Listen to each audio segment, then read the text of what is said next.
हिमाचल में अदानी ग्रुप के जो व्यापारिक गोडाउन्स है उन पर रेड की गई है। कहीं ना कहीं इसमें राजनीति थी, जिस पर अभी तक जो चर्चा हुई है, कहीं ना कहीं जो है हमें 12 रुपये रेट की उन्होंने अलग से डिमांड कर दी है और यदि 2 दिन में नहीं सुलझा तो इसमें आंदोलन हो सकता है। नमस्कार, मैं हूं कुलदीप किशन और बात करेंगे आज राजनीति की। और राजनीति की बात करेंगे तो तड़का लगना जरूरी है। तो आज बात करेंगे हिमाचल में जो खबर सुर्खियों में बनी हुई है वो है हिमाचल में अदानी ग्रुप के जो व्यापारिक गोडाउन्स है उन पर रेड की गई है एक्साइज विभाग द्वारा, आबकारी व कराधान विभाग द्वारा, जिसमें चोरी का शक जाहिर किया गया है। और एक्साइज ने देर रात लगातार उन गोडाउन के माध्यम से जो है और व्यापारिक रिकॉर्ड उनका जांचा गया है। आपको बता दें कि जैसा कि पिछले दिनों आपको ज्ञात है कि हिमाचल में सरकार बनने के बाद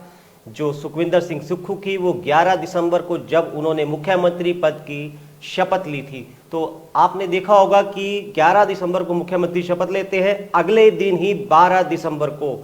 अदानी ग्रुप द्वारा 25 रुपए की जो है सीमेंट में बढ़ोतरी कर दी जाती है। इसका जो है चारों तरफ विरोध होता है, तो मुख्यमंत्री खुद इसका संज्ञान लेते हैं और मुख्य सचिव को इन जो रेट पड़े थे सीमेंट के बोरियों के, उस पर कहीं ना कहीं जो बरमाना सीमेंट प्लांट है और दाड़लाघाट का जो एसीसी सीमेंट प्लांट है और अंबुजा का जो प्लांट है उस पर कहीं ना कहीं जो कंपनी के जो एक तरफा जो रेट बढ़ाए जाते हैं और रेट बढ़ाने को हिमाचल में कहीं ना कहीं लोगों के द्वारा जो है विरोध व्यक्त किया गया था, तो उस पर सरकार एक्शन में आते हुए इस पर जांच बिठाई गई थी। जो सरकार ने अधिकारियों से इस संबंध में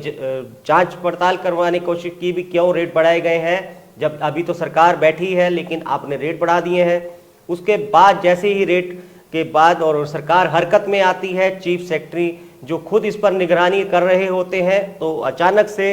अदानी ग्रुप का एक फरमान आता है और 15 तारीख को जो अंबुजा के दाड़लाघाट का जो प्लांट है उस पर उसके गेट पर अचानक से ताला लगा दिया जाता है। बरमाना सीमेंट प्लांट है जो बिलासपुर जिला में है, वहां पर भी उस कंपनी के गेट पर ताला लगा दिया जाता है और अनिश्चितकालीन के लिए ये दोनों प्लांट बंद कर दिए जाते हैं। तो राजनीति भड़की, क्योंकि ट्रांसपोर्टर हिमाचल से जुड़े हुए थे जो ट्रक लोडिंग अनलोडिंग करते थे गाड़ी जो सीमेंट के जो, क्योंकि जहां 3 कंपनियों पक्ष होते हैं जहां पर उनके बीच एक समझौता होता है, जिसमें एक पक्ष जो है सरकार होती है, एक पक्ष कंपनी होती है और एक तरफ स्थानीय लोग होते हैं। जो स्थानीय लोग हैं उनका भी एमयू में जो साइन होता है उनमें भी उनका पक्ष शामिल रहता है, लेकिन कंपनी ने बिना दोनों सरकार को नोटिस दिए बिना और लोगों को बिना जानकारी दिए एक तरफा निर्णय लेते हुए सिर्फ इस बात पर कि जो माल भाड़ा है वो बहुत ज़्यादा है, आप उस रेट को कम कीजिए, जबकि वो जो रेट कम करने की जो बात की जा रही थी, जो ट्रांसपोर्टर्स हैं इन दोनों कंपनियों सीमेंट कंपनी से जुड़े हुए, वो सब लोग 10 रुपये 58 पैसे का जो रेट मांग रहे थे, कंपनी ने कहीं ना कहीं उसको दरकिनार कर 2005 के पुराने रेट के हिसाब से वो सिंगल डिजिट में जो है वो रेट घटाने के लिए कहा, ताकि क्योंकि उन्होंने इसका जो रीज़न बताया कंपनी ने कि जो रेट बढ़ाए गए हैं वो सीमेंट के उत्पादकता में बढ़ोतरी कर रहे हैं, जिसकी वजह से सीमेंट के रेट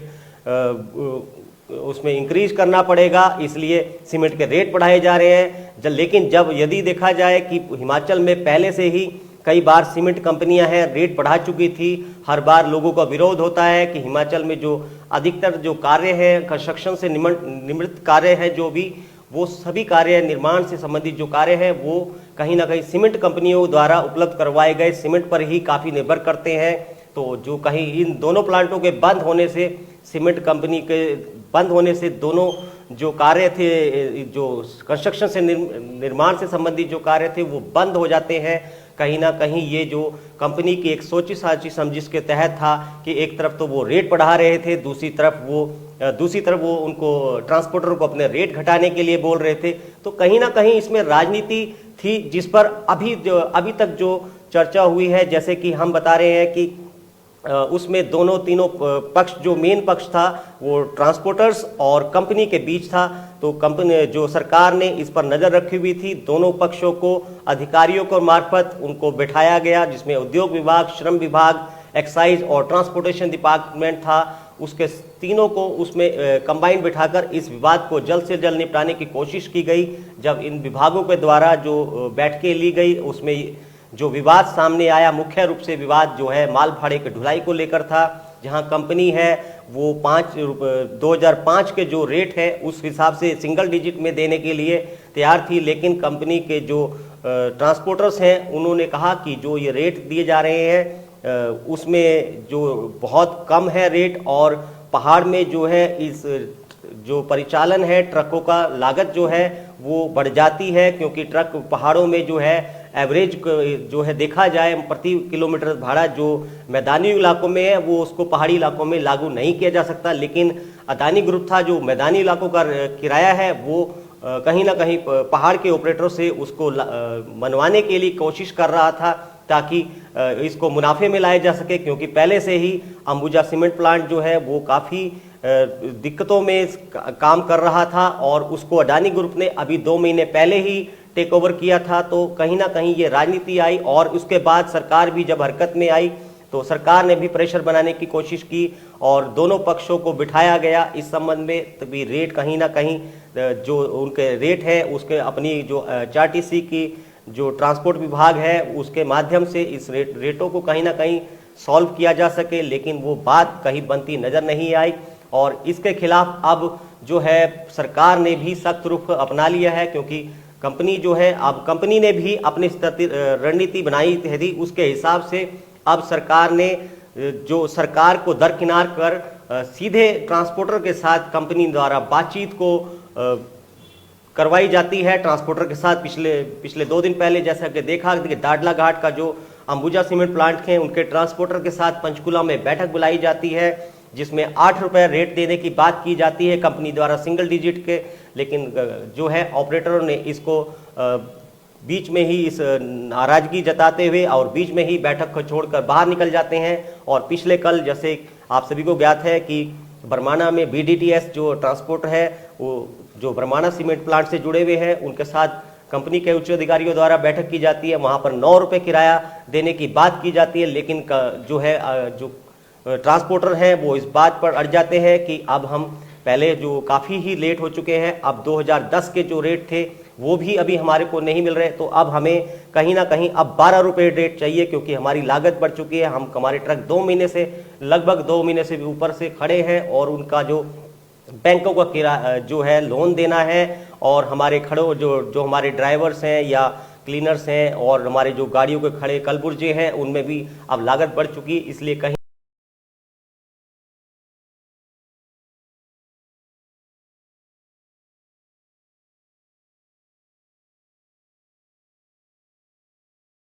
ना कहीं जो है हमें 12 रुपए रेट की उन्होंने अलग से डिमांड कर दी है, और यदि 2 दिन में नहीं सुलझा तो इसमें आंदोलन हो सकता है। तो उसके बाद जब ये सरकार को जहां कहीं दरकिनार किया गया उस वार्ता में, तो सरकार ने भी इसका कड़ा संज्ञान लेते हुए और कंपनी पर दबाव बनाने के तहत पिछले कल राज्य के एक्साइज एंड टैक्सेशन डिपार्टमेंट ने बुधवार शाम को अडानी ग्रुप पर भी परमाणु के व्यापारिक प्रतिष्ठानों पर छापेमारी की है। ये इसमें जो जानकारी मिली है कि जो डिपार्टमेंट ने जो छापेमारी की है उसमें जो परमाणु के जो प्लॉट नंबर है 19 जो सेक्टर 1 में पड़ता है, वहां पर अदानी ग्रुप का जो है एक व्यापारिक प्रतिष्ठान है जहां से पूरे हिमाचल को सप्लाई होती है। जो इसमें जो सप्लाई होती है उसमें ज़्यादातर जो सप्लाई है वो राशन की किराने के सामान की होती है, जिसमें सरकारी विभागों को भी उसमें सप्लाई शामिल है। उस व्यापारिक प्रतिष्ठान में वहां पर छापा डाला जाता है और जो कंपनी का स्टॉक का जायजा लिया जाता है और कंपनी द्वारा जो कागज उनके खंगाले जाते हैं, जांच में टैक्स कैश द्वारा भुगतान न करना संदेहजनक पाया गया है। वहीं जबकि टैक्स लायबिलिटी में लगभग 10 से 15% जो है वो कैश पेमेंट देना पड़ता है, मगर अडानी ग्रुप ने अपना जो टैक्स था वो 0 दर्शाया है। इसी पॉइंट पर विभाग की जो ने उनकी जो है कार्यप्रणाली को संदेह में लाया है और इसी बारे में जांच को आगे बढ़ाया गया है, क्योंकि जो कंपनी थी जीएसटी का सारा इनपुट टैक्स क्रेडिट जो है उसको एडजस्ट किया गया था इनसे, लेकिन टैक्स लायबिलिटी में जो 10-15% का जो पेमेंट है वो जो कैश देना पड़ता है उसमें उन्होंने 0 पॉइंट कहीं नहीं दर्शाया गया। ये कंपनी पिछले कई सालों से इस क्षेत्र में परमाणु के में काम कर रही है, तो कहीं ना कहीं पिछले भाजपा के सरकार के समय में भी ये नहीं इस पर अभी काम हुआ और ये बड़ी खबर इस वजह से इस पर कार्रवाई की गई। तो इसके अलावा हम बात करेंगे तो अदानी ग्रुप का जो है अदानी एग्रोफ्रेश जो है लिमिटेड के नाम से जो सेब के कारोबार में भी आपको पता है कि वो कार्य करता है, और अदानी जो ग्रुप है वो सेब के बागवानों से हिमाचल से जो हिमाचल की जीडीपी का आपको पता है कि 135% हिस्सा जो सेब की खरीद से ही जीडीपी में आता है हिमाचल की। तो उसमें भी घोटाला जो सामने आया था, सरकार का उनको संरक्षण था पूर्व की भाजपा सरकार का। तो जैसे कि आपको सभी को पता है कि पिछले दिनों जब सेब सीजन चल रहा था तो अदानी ग्रुप ने अचानक से अपने सेब के रेट में जो खरीद रेट में थी वो 2 रुपए की कटौती कर दी गई थी, जबकि प्रदेश सरकार भाजपा की जो पूर्व भाजपा की सरकार थी उसने सेब खरीद के लिए आने वाली कंपनियों से स्वयं रेट निर्धारित ना करने के लिए कहा था, जिसके बावजूद कंपनी द्वारा सेब के रेटों को कम किया गया। तो इसका जो है सेब के बागवानों और सेब खरीद समिति में जो संयुक्त समिति थी उसने भी इसका विरोध किया था। तो कहीं ना कहीं जो हम मानते हैं कि इस मामले में जो पूर्व की भाजपा सरकार थी उनका नरम रुख रहा अदानी ग्रुप के खिलाफ, तभी इन जो अदानी ग्रुप का कल पिछले कल व्यापारिक प्रतिष्ठान है वो आज का नहीं वो पूर्व में भी रहा है। हो सकता है कि इस मामले में जो है अभी शुरुआती जांच एक्साइज डिपार्टमेंट द्वारा जो अमल में लाई गई है उसमें अभी फिलहाल परमाणु में ही ये जो है किराना का गोडाउन जो है अभी सामने आया है रेड में। इसके अलावा डमटाल कांगड़ा में भी इनका जो गोडाउंस है वहां अगर जरूरत पड़ी, जैसे कि हमें वहां के एक्साइज और टैक्सेशन कमीशन साउथ जोन के जो इन्फोर्समेंट के जो अधिकारी हैं बड़े अधिकारी जीडी ठाकुर जी, उन्होंने हमें अभी बातचीत हुई है हमारी उनसे, उन्होंने कहा कि अगर जरूरत पड़ी तो वहां पर भी रेड अमल में लाई जा सकती है। क्यों कागज अभी खंगाले जा रहे हैं, प्रारंभिक जांच है, फिलहाल अभी जरूरत नहीं है, अगर जरूरत पड़ेगी तो वहां पर भी इस तरह के। लेकिन कहीं ना कहीं अदानी ग्रुप को हिमाचल में कहीं ना कहीं पूर्व भाजपा का नरम रुख जो दिख रहा है वो कहीं ना कहीं सॉफ्ट कॉर्नर दिख रहा है कंपनी के खिलाफ। क्यों? क्योंकि ये कंपनी आजकल में नहीं आई है। अब जैसा कि हमें बताया जानकारी में आया है कि इस अदानी ग्रुप के 5 नंबर एक तरह से बंद है, जिस पर काम ही नहीं हो रहा। जीएसटी नंबर जो ले रखे थे हिमाचल में 7 विभिन्न कंपनियों के नाम पर जीएसटी नंबर ले रखे हैं अदानी ग्रुप ने, जो शिवालिक एजेंसी के नाम से परमाणु वाली एजेंसी है। इसके अलावा भी जो है और भी नंबर हैं, लेकिन उनमें से 5 नंबर एक तरह से बंद ही हैं जिन पर काम नहीं हो रहा है। 2 कंपनियां कोल्ड स्टोर और राशन सप्लाई का काम कर रही हैं। तो कहीं ना कहीं ये जो है सब राजनीति की भेंट चढ़ता दिख रहा है, क्योंकि राजनीति दोनों तरफ से हो रही है। पिछले जैसे कल आपने देखा, पिछले 2 दिन पहले भी आपने देखा कि राहुल गांधी द्वारा मोदी और अदानी ग्रुप के ऊपर क्वेश्चन उठाए गए थे और दोनों के संबंधों के ऊपर। तो कहीं ना कहीं अब जो हिमाचल में कांग्रेस की सरकार आ चुकी है, तो कांग्रेस की सरकार तो उनका जिम्मेवारी बनती थी, उस हिसाब से उन्होंने अब जो है अदानी ग्रुप के जो बड़े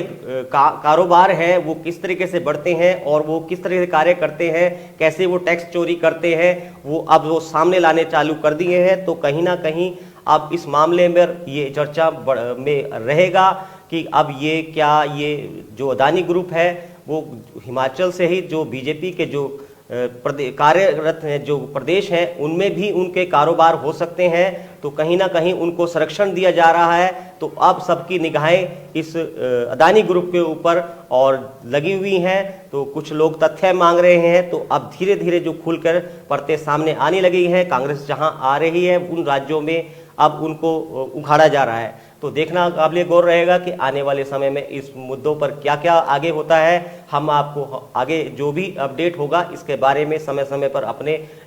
समाचार के माध्यम से अवगत कराते रहेंगे। तो आज की खबर यहीं तक, मिलते हैं आपको नेक्स्ट खबर के साथ। धन्यवाद।